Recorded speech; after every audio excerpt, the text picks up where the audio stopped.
Seorang mukmin dia cerdas. Dia bisa membaca situasi. Dia tahu mana orang baik, mana orang buruk. Memberikan analisa lapangan. Tapi ketika dia dibohongin orang dan kasus itu tidak besar, tidak berimbas kepada yang lain-lain, dia tidak mempermasalahkan. Dia tidak melawan. Dia tidak interupsi lalu dia bantah pendapat yang lagi bicara.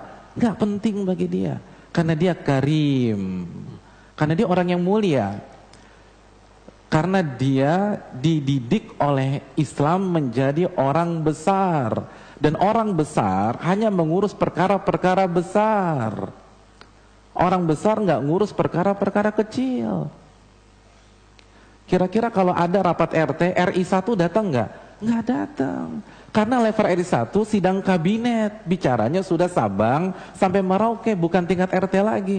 Orang-orang besar main di level atas. Tanpa mengurangi hormat kepada Pak RT dan segenap kabinetnya. Tapi jelas itu faktanya.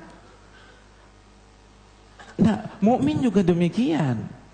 Kita Allah nggak suka kan? Apa kata Nabi SAW? Allah tuh nggak suka safsafatil umur dalam sebuah hadis.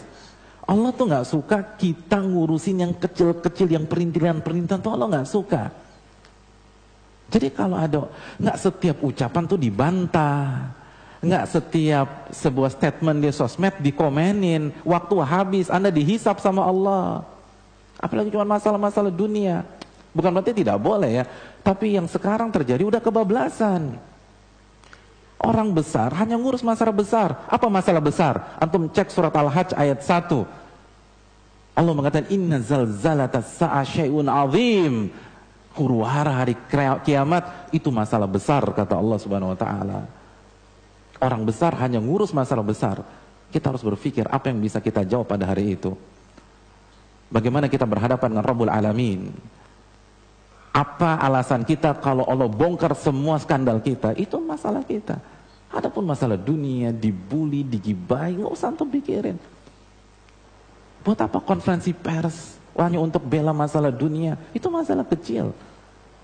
Masalah kecil itu masalah dunia. Bukan saya mengatakan, Nabi yang mengatakan laukanatid dunya ta'dilu indallahi janaha ba'udah masaqa kafira syurbata ma. Kalau dunia itu senilai dengan 1 dari 2 sayap nyamuk, orang kafir tidak akan Allah berikan minum.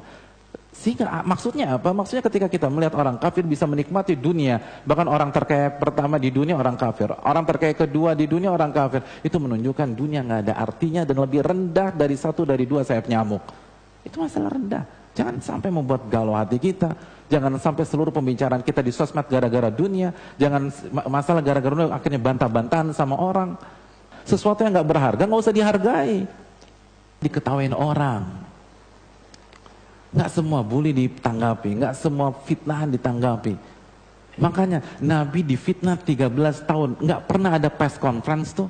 Mohon maaf saya Muhammad itu nggak benar, saya dibilang dukun, ini data medis saya normal semua, nggak ada, nggak ada data medis, nggak ada tes DNA, nggak ada ini, nggak ada itu, enggak. 13 tahun difitnah orang gila, difitnah dukun, santai. Dunia itu kayak parfum aja, antum pakai, jangan antum telen, mati antum, keracunan. Oke. Iya, antum keracunan. Kalau antum masukkan ke dalam diri antum keracunan. Antum pakai aja. Orang mukmin itu nggak bahas masalah rendahan, nggak penting bagi dia.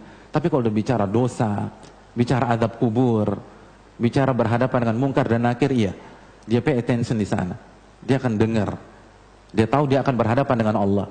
Di benaknya ada sebuah hadis riwayat Imam Tirmidzi, la tazulu qadama 'abdin yaumal qiyamah hatta yus'ala an arba'. Tidak akan beranjak kaki seorang hamba kecuali dia ditanya tentang 4 perkara. Wa an umrihi fima afnah. Dia akan ditanya tentang waktunya, usianya bagaimana dia habiskan.